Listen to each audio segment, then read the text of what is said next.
Hello everyone, నేను ఇప్పుడు చెప్పే 5 విషయాలు మీరు ఆల్రెడీ మీ పెద్దవారి దగ్గర నుంచో పేరెంట్స్ దగ్గర నుంచో విని ఉంటారు. కానీ ఎందుకు చేయకూడదు అనేది చాలా మందికి తెలిసింది.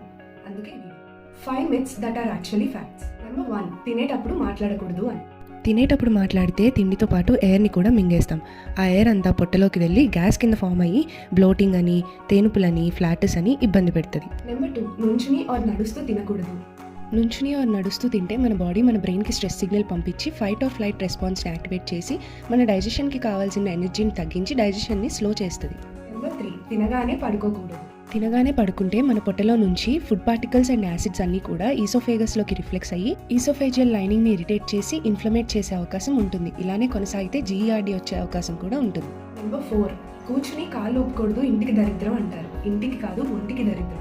అలా కాలు ఊపడం అలవాటు అయిపోతే పోను పోను మన మజిల్స్ అండ్ జాయింట్స్ మీద చాలా స్ట్రెస్ పడి ఆ జాయింట్స్ మధ్యన ఉన్న కార్టిలేజ్ అరిగిపోయి కుషన్ పోవడం వల్ల ఓస్టియోఆర్థరైటిస్ అనే జబ్బు వచ్చే అవకాశం ఉంటుంది. మీలో ఎంతమంది మీ పీరియడ్స్ అప్పుడు పసుపుండలు తిని ఉంటారు? నాకైతే నా ఫస్ట్ 2 పీరియడ్స్ అప్పుడు పసుపుండలు తినిపించారు. సో పసుపు అనేది ఒక natural anti inflammatory and pain killer. Periods అప్పుడు మనకి యూట్రస్లో ఏదైనా ఇన్ఫ్లమేషన్ ఉన్నా లేదా మనకు వచ్చే పీరియడ్ క్రాంప్స్ని తగ్గిస్తుంది. So now you know the reason why. Okay, bye.